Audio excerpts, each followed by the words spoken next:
The Philippines just pulled off something that's basically the geopolitical equivalent of dropping a mic in front of Beijing. Forget building malls, skyscrapers, or a Starbucks on every corner. Manila just finished its longest runway ever.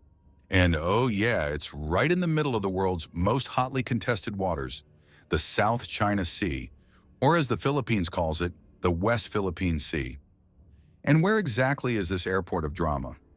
Pag-asa Island, also called Thitu Island, a tiny speck of land that Manila has occupied since 1971, but one that's been in China's crosshairs for decades.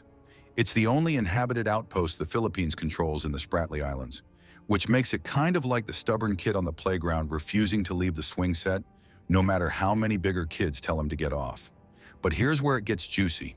The new runway upgrade is no ordinary patch of asphalt. It's now long enough to handle military workhorses like the C-130 Hercules. Translation: bigger planes, heavier cargo, and a whole lot more Philippine and potentially American boots, supplies, and firepower can touch down on this island whenever needed. And that, my friends, is the kind of move that makes China's Navy grind its teeth loud enough to echo across the sea. Now, Manila didn't just stop at the runway. Nope. They're going full Sim City on Pag-asa. The Department of National Defense is putting up a hangar and a shiny new control tower, because what's the point of having a super runway if it's managed like a provincial bus terminal? This means smoother, more secure, and properly monitored flights. And with it, the Philippines is turning this sleepy fishing village/outpost into a legit hub for both military strategy and civilian resilience. And let's not miss the symbolism here. Pag-asa literally means hope in Filipino. Fitting, because this upgraded island is a beacon of hope for Philippine sovereignty. For years, China's been pouring sand, steel, and billions of dollars into building man-made fortresses across the South China Sea. Fiery Cross Reef, Subi Reef, Mischief Reef, basically turning coral into concrete battleships. Meanwhile, Manila was dragging its feet with a tiny cracked runway. Now, that's history. The Philippines is saying, game on. But here's the wild twist. This island isn't just a random patch of sand. Under international law, Pag-asa counts as an island with a permanent civilian population, which means it generates its own 12 nautical mile territorial sea. That makes it not just symbolic, but legally crucial. Unlike some of China's artificial islands, which, let's be real, are basically sandcastles on steroids, Pag-asa has weight under the rules of the sea. And while the upgraded runway makes headlines, the real story is how this changes the chessboard in the South China Sea. Manila now has an improved logistical lifeline, meaning faster resupply, quicker troop movement, and a platform to monitor Chinese activity right next door. And when I say next door, I mean literally next door. Subi Reef, one of China's biggest militarized islands, is just 14 miles away. That's closer than some people's morning commute. Think about it, Chinese jets taking off from Subi Reef, and now Philippine C-130s rolling down Pag-asa's runway. That's a recipe for some very tense skies. Analysts are already warning about the risk of mid-air collisions, interceptions, or accidental flare-ups. Basically, the South China Sea just got itself a brand new high-stakes air traffic problem. But here's the kicker. This runway isn't just for defense. It's also for the tiny civilian community on Pag-asa. Fishing families, local administrators, and yes, even a school. The island has been the heart of Manila's sovereignty play, and now its people are getting infrastructure that finally matches their importance in this dispute. Because let's face it, without real human presence, it's hard to prove ownership of a remote island. By upgrading Pag-asa, Manila is sending the message, we're here, we're staying, and we're building. And naturally, China's not thrilled. You can bet they'll be watching every aircraft that lands and takes off like a hawk with binoculars. Because the second the Philippines lets an American P-8 Poseidon surveillance plane, or worse, a US bomber, touch down there, that's when Beijing's foreign ministry will fire off one of their classic solemn warnings.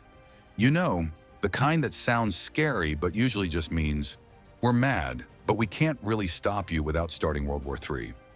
So yeah, the Philippines just went from small player with a cracked runway to, oh look, Manila can now land serious military aircraft, just a stone's throw from China's fortresses.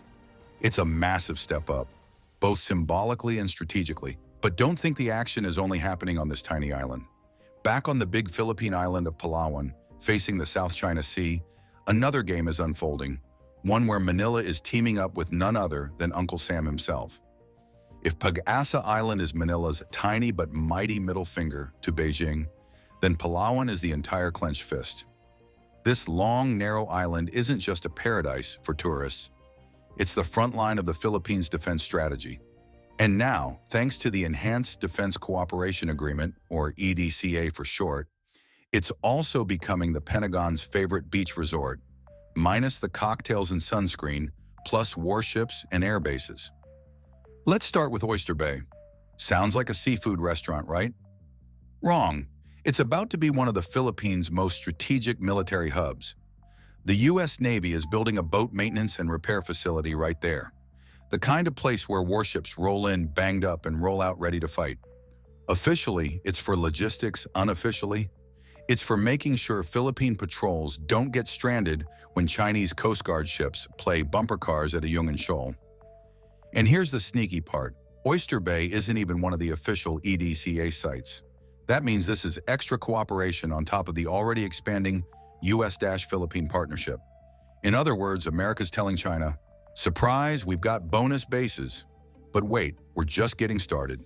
Because just a little further south, there's Balabac Island. And this place is like Palawan's tougher little brother. Balabac now hosts a 3-kilometer runway, long enough for big military planes and flexible enough for civilian use. It's basically the Philippines' way of saying, yes, we can build an island runway too. And unlike you, China, ours wasn't dredged out of the ocean like a Bond villain lair. Now here's why Balabac is a serious game changer. It's only about 140 nautical miles from Mischief Reef, one of Beijing's most notorious artificial fortresses. If Mischief Reef is China's guard dog, then Balabac is the Philippines putting its own watchdog on the fence. And the kicker? Balabac sits on an international sea lane, meaning it can watch over global trade routes while doubling as a launch pad for Philippine and U.S. forces. That's like owning a house right next to the highway and renting out the driveway to your most powerful friend.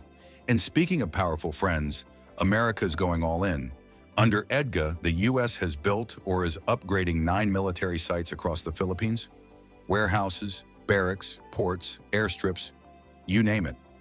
Think of them as parking spots for American soldiers, planes, and hardware, ready to rotate in and out. 2 of the crown jewels of these sites, both are in Palawan. First, Antonio Bautista Air Base. Located in Puerto Princesa, it doubles as a military airfield and shares its runway with the city's international airport. Imagine landing for a beach vacation and spotting a U.S. drone next to your baggage carousel. That's Puerto Princesa's new vibe. This base is now a critical launch pad facing directly into the South China Sea, practically looking China dead in the eye. Second, Balabac's airfield and naval base, which we already mentioned. It's brand new, it's dual purpose, and it's strategically positioned near flashpoints. And let's be real, if things ever heat up, this runway isn't about tourist flights. It's about rapid deployment, surveillance planes, and possibly fighter jets, making sure Beijing thinks twice before flexing too hard. Here's the big picture. Between Pag-asa's upgraded airstrip and Palawan's U.S.-backed facilities, the Philippines is no longer just playing defense. It's creating a network, a chain of military pearls, if you will, that gives Manila eyes, ears, and claws across the South China Sea. And this matters because China isn't sitting idle. Beijing has 7 militarized outposts in the Spratlys, complete with 3,000-meter runways, missile launch sites, radar domes, and hangars for advanced bombers. These artificial islands are like unsinkable aircraft carriers, except they're illegal under international law and make every other claimant in the region nervous. So the Philippines' upgrades are not just about convenience or civilian development, they're about survival. With China's airstrips on Fiery Cross, Subi, and Mischief Reef able to host nuclear-capable bombers, Manila needs more than a polite diplomatic protest. It needs hard infrastructure. And with the U.S. in its corner, that's exactly what it's getting. Now let's connect the dots. Pag-asa's runway lets the Philippines assert sovereignty right at the front lines. Palawan's Oyster Bay and Balabac give Manila and Washington deep logistics and rapid response capabilities. And EDCA bases across the country create a safety net for rotating American power. Put all that together, and what you've got is a clear message to Beijing. The Philippines isn't backing down. And if push comes to shove, Uncle Sam's already unpacked his bags. But here's where things get tricky. More bases, more planes, more ships also mean more chances for confrontation. Every resupply mission to Ayungin Shoal, every patrol near Mischief Reef, every U.S. warship docking at Oyster Bay is another moment where a minor incident could spiral into an international crisis. One wrong radio call, one aggressive intercept, and suddenly the South China Sea goes from tense to terrifying. Still, from Manila's perspective, the alternative is worse. Without these upgrades, without America's support, China's man-made islands would surround and strangle the Philippines' claims. Instead, Manila's building its own network, planting its own flag, and making it crystal clear that its sovereignty is not up for grabs. So what does this all mean? Simple. The Philippines just turned Pagasa and Palawan into the twin pillars of its strategy. One, a frontline island staring down China, the other a home base supercharged by U.S. military muscle. Together, they're not just infrastructure projects. They're a statement, a declaration, and most of all, a warning. The West Philippine Sea will not be handed over without a fight.